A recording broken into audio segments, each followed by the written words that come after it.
Welcome my dear rockers. आज हम देखने जा रहे हैं 2022 में रिलीज हुई स्कूल ऑफ मैजिकल एनिमल्स 2। अगर आपने इसके पहले पार्ट को नहीं देखा है तो लिंक डिस्क्रिप्शन में दिया गया है, जरूर देखिए, वरना पार्ट 2 का पूरा मजा नहीं लूट पाएंगे आप। तो चलिए देखते हैं इस जर्मन फैंटेसी एडवेंचर मूवी का सेकंड पार्ट। बाकी नए हो तो चैनल को सब्सक्राइब, बेल आइकन को क्लिक, यूट्यूब का नोटिफिकेशन ऑन रखिए, इंस्टाग्राम और फेसबुक पे आप हमें फॉलो कर सकते हैं। अब चलते हैं मूवी के अंदर। मूवी की शुरुआत मैंने गैस करके एक घने जंगल में होती है। पहले पार्ट में आपने जिस मैजिशियन को देखा था वो अपने ट्रक में जा रहा होता है। उसने सुना था कि इस जंगल में कोई मैजिकल एनिमल है और उसी की तलाश में वो यहाँ पर आया है। मैजिशियन का टॉकिंग बर्ड हमेशा की तरह चबर चबर बकवास कर रहा होता है। मैजिशियन एक गड्ढे में उतरकर चलने लगता है, तभी उसे कोई अजीब आवाज आती है और उसके पीछे एक एनिमल का रूप दिखता है, पर जब वो मुड़ता है तो एनिमल गायब। मैजिशियन जान जाता है कि वो कोई मैजिकल एनिमल था। फिर वो एक घटिया सा जोक सुनाता है जिसे सुनकर वो एनिमल प्रकट हो जाता है और खूब हंसने भी लगता है। दरअसल ये एक गिरगिट है। अब गिरगिट रियलाइज करता है कि मैं तो पकड़ा गया। मैजिशियन कहता है कि डरो मत, मेरे पास तुम जैसे कई मैजिकल एनिमल्स हैं।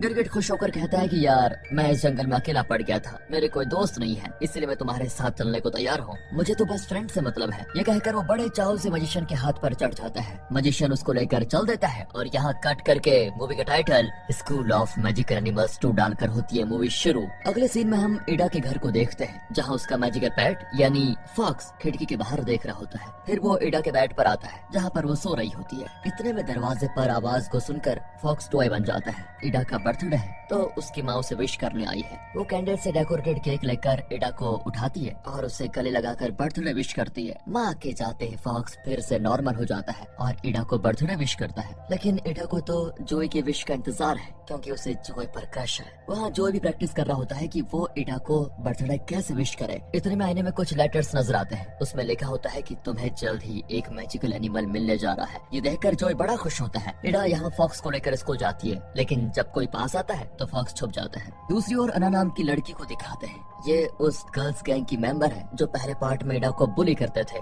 अना को एक पोस्टर दिखता है जिसमें लेटर्स रीअरेंज करके रखे होते हैं। उसमें लिखा है कि तुम्हें स्कूल ऑफ मैजिकल एनिमल्स में सिलेक्ट किया गया है और जल्द ही तुम्हें एक मैजिकल पैट मिलने वाला है। अना को विश्वास ही नहीं होता। तभी बैनी एज यूजुअल अपने स्केटबोर्ड का कंट्रोल खोकर अना से टकरा जाता है और उसका कछुआ भी गिर जाता है। अना उसे उस पोस्टर के बारे में बताती है तो बैनी और कछुआ कहते हैं उसमें ऐसा कुछ नहीं लिखा, लगता है तुम पागल हो गई हो। ये कहकर दोनों चले जाते हैं। तभी अना की गैंग आती है और उनकी लीडर जिसका नाम हेलन है। अना उससे भी पूछती है कि ये क्या चीज है, पर वो अपना बैग अना को पकड़ा देती है और कहती है पोस्टर फेंकना बंद करो और मेरे बैग क्लास में लेकर आओ। स्कूल में सभी इडा को बर्थडे विश कर रहे होते हैं। अना भी उसे विश करना चाहती है लेकिन हेलन उसे मना कर देती है। फिर सभी क्लास पहुंचते हैं तो उनकी क्लास टीचर यानी मैरी आती है। मैजिशियन का टॉकिंग बर्ड भी आ जाता है जिसको देखकर बच्चे बड़े खुश हो जाते हैं कि आज बाकी लोगों को भी मैजिकल पेट्स मिलेंगे। तभी वहाँ पर मैजिशियन भी आ जाता है। उसको देखकर तो बच्चों की खुशी का कोई ठिकाना ही नहीं होता। वो अपना कोट घुमाकर टेबल पर बिछाता है तो उसके अंदर से कुछ निकलता है। मैजिशियन कोट हटाता है तो एक पेंगुइन निकल आता है और बच्चों से पूछता है कि हाय बच्चों, कैसे हैं आप सभी। वैसे दोस्तों जैसे मैं आपसे रोज पूछता हूँ, वेलकम डियर रॉकर्स, कैसे हैं आप सभी। फिर वो एकदम शानदार वॉक करके जोई के पास जाकर कहता है आज से मैं जोई के साथ ही रहूंगा। जोई एक्साइटेड होकर उसे हाई फाई देता है। पेंगुइन एकदम कूल टाइप का मालूम होता है और ये देखकर फॉक्स और कछुआ को हो जाती है जलन, कहीं ये हमसे बेहतर ना हो जाए। इतने में मैजिशियन दोबारा अपना कोट टेबल पर बिछाता है और लगता है उसके अंदर एक छोटा एनिमल प्रकट हो रहा है। अना खुश हो जाती है कि ये एनिमल उसी के लिए होगा, पर जब मैजिशियन कोट हटाता है तो अंदर कुछ नहीं होता। मैजिशियन कहता है कि बस आज के लिए इतना ही। अना बेचारी उदास हो जाती है। दरअसल उसके अंदर वही गिरगिट था जो गायब हो जाता है। वो चुपके से उतरकर अना के बैग में घुस जाता है। अगले सीन में मैरी बच्चों को स्कूल ऑडिटोरियम में लेकर जाती है जहाँ वो स्कूल एनुअल डे के लिए एक प्ले करना चाहती है। इडा कहती है कि मैं उस प्ले का स्क्रिप्ट लिखकर डायरेक्ट करूंगी। इतने में वहाँ पर प्रिंसिपल आते हैं तो फॉक्स और कछुआ टॉय बन जाते हैं, लेकिन अपना पेंगुइन चेंज नहीं होता। जोई उसकी पेट पर लात मारकर कहता है कि अबे तुझे अलग से बोलना पड़ेगा क्या। तब जाकर पेंगुइन टॉय बन जाता है। प्रिंसिपल आकर सभी को एक स्क्रिप्ट देता है जो कि एक हिस्टोरिकल प्ले है। वो कहता है कि यह हमारे स्कूल का 250th एनिवर्सरी है, इसलिए तुम्हें यही प्ले करना है। इस सिटी का कलेक्टर ही नहीं बल्कि प्रेस वाले भी यहाँ आकर फंक्शन में भाग लेंगे। मैरी कहती कि सर हम तो एक बहुत ही इंटरेस्टिंग प्ले करने जा रहे हैं जिसमें एक अकेली प्रिंसेस ने कई पायरेट से लड़कर उन्हें भगा दिया था। पर प्रिंसिपल कहता है कि ये कहानी सच्ची नहीं है, इसका कोई प्रूफ भी नहीं है, इसलिए तुम मेरा दिया हुआ प्ले प्रैक्टिस कर लो। जब प्रिंसिपल चले जाते हैं तो सारे मैजिकल एनिमल्स नॉर्मल हो जाते हैं। बच्चे प्रिंसिपल का स्क्रिप्ट नहीं करना चाहते क्योंकि वो एकदम बोरिंग प्ले है। मैरी कहती है हम वही करेंगे जो पहले डिसाइड कर चुके हैं। ये कहकर सभी प्रिंसिपल के स्क्रिप्ट्स को कचड़े के डब्बे में डाल देते हैं। अब हेलन कहती है कि मैं उस प्रिंसेस का रोल करूंगी, पर इडा कहती है कि इस स्क्रिप्ट को मैंने लिखा है और मैं ही इसकी हीरोइन बनूंगी। हेलन पूछती है क्या कोई इडा को हीरोइन के रूप में देखना चाहता है, और सभी डर के मारे चुप रहते हैं। देखा, सब चाहते हैं कि मैं इसकी हीरोइन बनूं। ये कहकर वो इडा से स्क्रिप्ट छीन लेती है। शाम को इडा के बर्थडे पार्टी सेलिब्रेशन में सब एंजॉय कर रहे होते हैं। पेंगुइन भी उछल कूद कर रहा होता है। दरअसल पेंगुइन दूसरे मैजिकल एनिमल्स की तरह बिल्कुल नहीं है। वो किसी से डरकर टॉय नहीं बनना चाहता,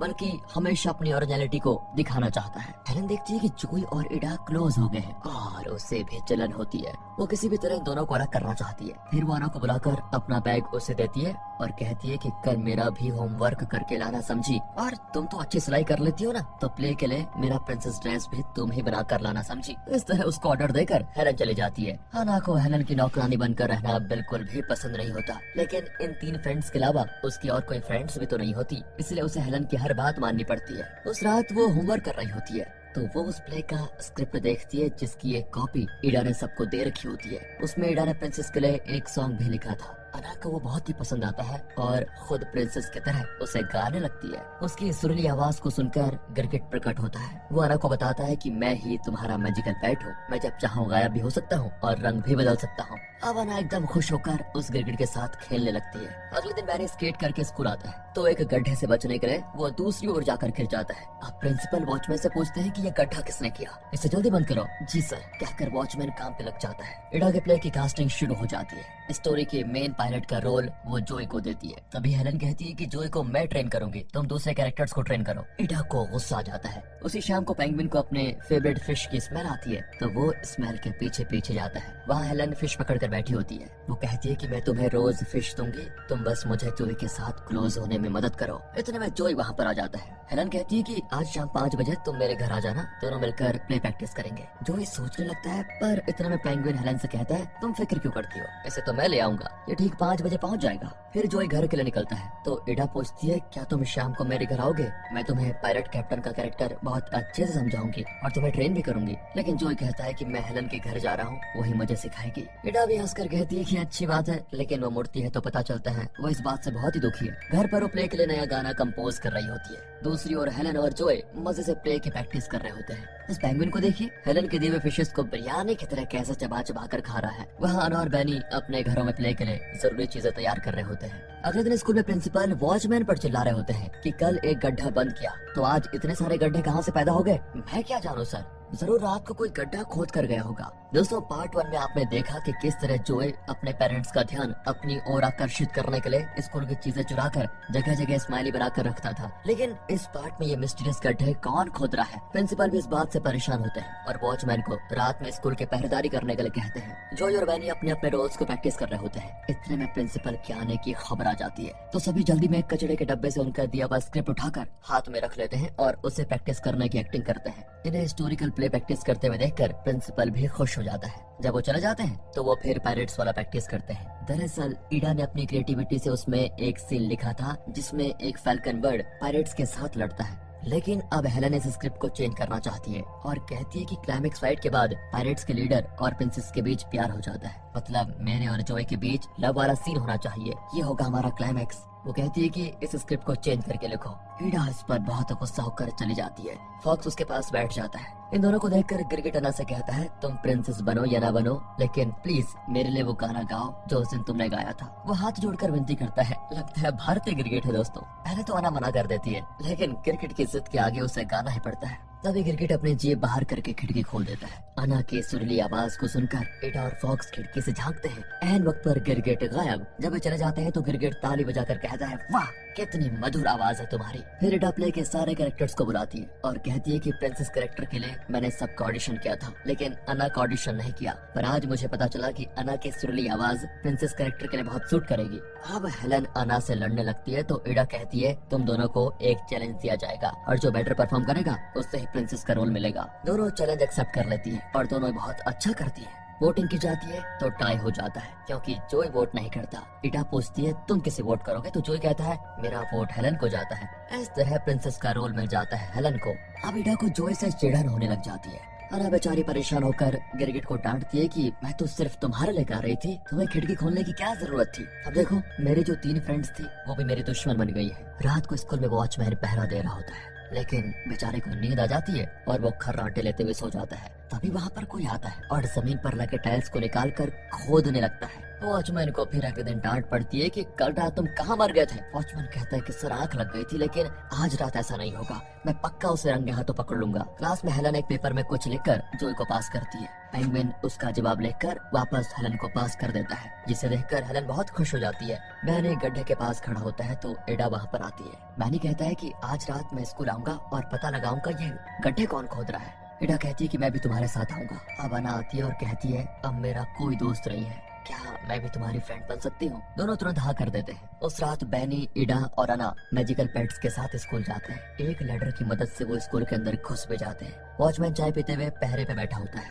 तीनों खिड़की से देखते देखते सो जाते हैं। तभी वही ब्लैक ड्रेस वाला स्कूल में घुसता है, जिसे देखकर मैजिकल पैड्स इन तीनों को जगा देते हैं। वो ब्लैक ड्रेस वाला दूसरी जगह जाकर मिट्टी निकालने लगता है। लगता है ये किसी खजाने की तलाश में है और आज जो उसे मिल गया है। इसी बीच जहाँ पर गिरगिट आकर फॉक्स को डरा देता है और सभी मिलकर वहाँ की चीजों को गिरा देते हैं। आवाज सुनकर वॉचमैन जाता है और चेयर के साथ ही गिर पड़ता है। तभी वो उस ब्लैक ड्रेस वाले को देख लेता है और उसके चेहरे पे टॉर्च मारता है। ये कोई और नहीं, इन बच्चों की क्लास टीचर मैरी है, जो रोज यहाँ आकर गड्ढा खोदती है। अगले दिन प्रिंसिपल मैरी से इंक्वायरी करते हैं, लेकिन वो कहती है कि मेरा हेयर क्लिप कहीं गिर गया था, उसी को ढूंढ रही थी। प्रिंसिपल जानते थे कि ये झूठ बोल रही है, इसलिए वो मैरी को नौकरी से निकाल देते हैं। ये देखकर बच्चे शॉक हो जाते हैं कि अब मैरी के बिना वे प्ले परफॉर्म कैसे करेंगे। क्लास के बाद हेलन अना को बताती है कि तुम इडा पर भरोसा मत करो, वो तुम्हें अपनी फ्रेंड नहीं मानती, बल्कि मुझसे बदला लेने के लिए उसने तुम्हें अपनी फ्रेंड बना लिया है। यहाँ जो इडा को अकेले में जाकर कहता है कि मैं तुम्हें बहुत पसंद करता हूँ। इडा पूछती है कि क्या हेलन तुम्हें पसंद नहीं है। जोई कहता है कि मैं तो सिर्फ इस प्ले के लिए उससे मिलता हूँ, वरना मुझे वो जरा भी अच्छी नहीं लगती। ये सुनकर इडा खुश हो जाती है और दोनों किस करने जाते हैं। तभी ऊपर खड़े मैजिकल पैट्स कहते हैं, ओए कब तक ऐसे खड़े रहने का इरादा है, कब तक किस करोगे तुम दोनों, हैं? जोई और इडा हंसकर वहाँ से चले जाते हैं। अब बच्चे कंफ्यूज होते हैं कि हम अब इडा का प्ले करें या प्रिंसिपल का वो बोरिंग प्ले। तब जो आकर कहता है कि हमने आज तक जिसकी प्रैक्टिस की थी हम सब मिलकर वही करेंगे, यानी इडा का प्ले। ये सुनकर बाकी बच्चे मोटिवेट हो जाते हैं। यहाँ वॉचमैन उस आखिरी गड्ढे को बंद कर रहा होता है जो कल रात मैरी ने खोदा था, लेकिन वो मिट्टी डालता जाता है पर गड्ढा बंद नहीं होता। फिर वो उस होल पर एक प्लेट रखकर मिट्टी से उसे बंद कर देता है। एनुअल डे फंक्शन का दिन भी आ जाता है और सारी तैयारियां हो जाती हैं। प्रिंसिपल अपने स्पीच प्रैक्टिस कर रहे होते हैं। जोई की क्लास के 2 स्टूडेंट्स प्रिंसिपल के रूम का लैंडलाइन वायर कट कर देते हैं और दरवाजे पर एक लैडर लगा देते हैं, जिससे कि दरवाजे का नॉब खुल ना पाए। जब प्रिंसिपल दरवाजा खोल नहीं पाता तो वो किसी को कॉल करने की कोशिश करता है, लेकिन फोन वायर तो कट हो चुका है। शो से पहले हेलन फोन लेकर बाहर जाती है और किसी से बहुत देर तक बात कर रही होती है। वो उसी जगह पर खड़ी होती है जहाँ पर मैरी ने आखिरी बार गड्ढा खोदा था। वॉचमैन ने उसे बंद जरूर किया था, लेकिन उसने जो प्लेट रखा था वो टूट जाता है और हेलन अंदर गिर जाती है। अंदर से वो एक टनल की तरह होता है। लगता है इस जगह पर कई ट्रैप्स हैं। एक जगह पर वो कदम रखती है तो अचानक उसके पैर को एक रस्सी फंस जाती है। हेलन उल्टी लटक जाती है। यहाँ एनुअल डे फंक्शन में इनका प्ले स्टार्ट हो चुका है। अब इडा प्ले की हीरोइन यानी कि हेलन को ढूंढती है, पर जब वो नहीं मिलती तो अना से कहती है कि प्रिंसेस का ड्रेस तुम पहन लो, आज की हीरोइन तुम ही हो। अपना फेवरेट कैरेक्टर प्ले करने के लिए अना इनकार थोड़ी ना करती, वो खुशी से मान जाती है। इसी बीच हेलन के 2 फ्रेंड्स बाहर जाकर देखती हैं तो गड्ढे के पास हेलन का फोन पड़ा होता है। दोनों तुरंत जाकर अना को बताती है तो वो कहती है कि शायद वो गड्ढा ठीक से बंद नहीं हुआ, हेलन उसके अंदर गिर गई होगी। इतने में इडा आकर कहती है कि अगले सीन में तुम्हारी एंट्री है, पर अना कहती है कि हेलन तो गड्ढे में गिर गई है, हमें उसे बचाना होगा। ये कहकर वो बाहर भागती है तो बैनी भी उसके पीछे भागता है। दोनों एक रोप की मदद से टनल के अंदर जाते हैं। गिरगिट भी अना के पीछे चला जाता है। यहाँ पायरेट्स वाला प्ले जोरों शोरों से चलता है और जोए बहुत ही अच्छा परफॉर्म कर देता है। अब तक प्रिंसेस की एंट्री हो जानी चाहिए थी,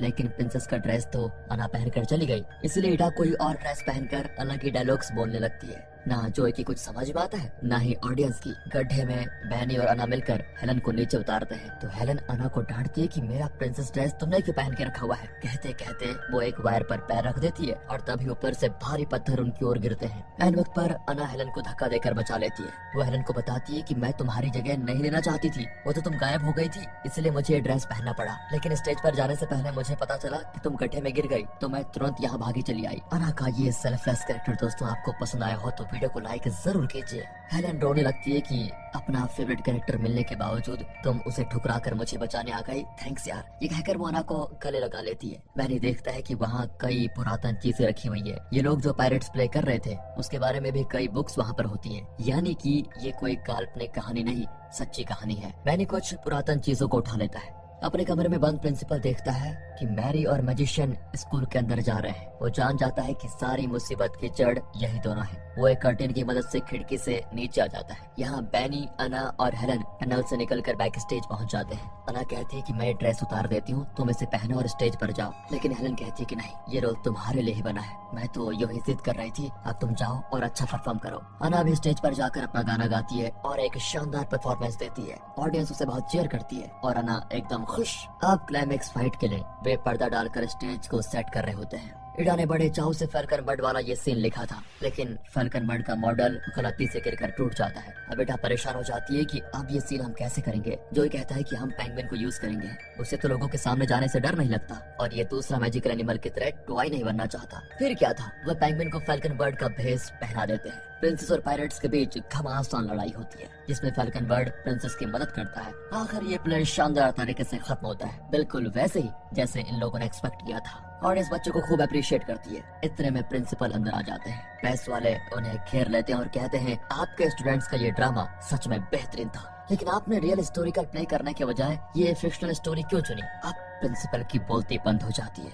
और तभी मैरी वहाँ पर आती है और एक पुरानी पेंटिंग दिखाती है, जिससे पता चलता है ये फिक्शन नहीं, हिस्ट्री में ऐसा हुआ था। दरअसल उस गड्ढे में से बैनी इन पुरातन चीजों को उठा लिया था। मैरी इन हिस्टोरिकल प्रूफ को ढूंढने के इरादे से रोज रात को स्कूल के कैंपस में गड्ढा खोदा करती थी, क्योंकि इसकी कहानी की घटना इसी जगह पर हुई थी। आखिर में प्रिंसिपल उस पेंटिंग के आगे आकर प्रेस वालों को फोटो के लिए शान से पोज देने लग जाता है। वो मैरी को फिर से नौकरी पर रख लेता है। अगले सीन में मैरी और मैजिशियन सारे बच्चों को बुलाकर बताते हैं, हमेशा की तरह बिना भेदभाव के तुम सब मिलकर काम करोगे तो सफलता तभी मिलेगी। ये कहकर मैरी मैजिशियन के साथ उस ट्रक में बैठकर चली जाती है। उन्हें एक और जंगल के बारे में पता चलता है, जहाँ कुछ और मैजिकल एनिमल्स रहते हैं। इनका सफर यूं ही चलता रहेगा। इसी के साथ school of magical animals part 2 यहाँ पर खत्म होता है।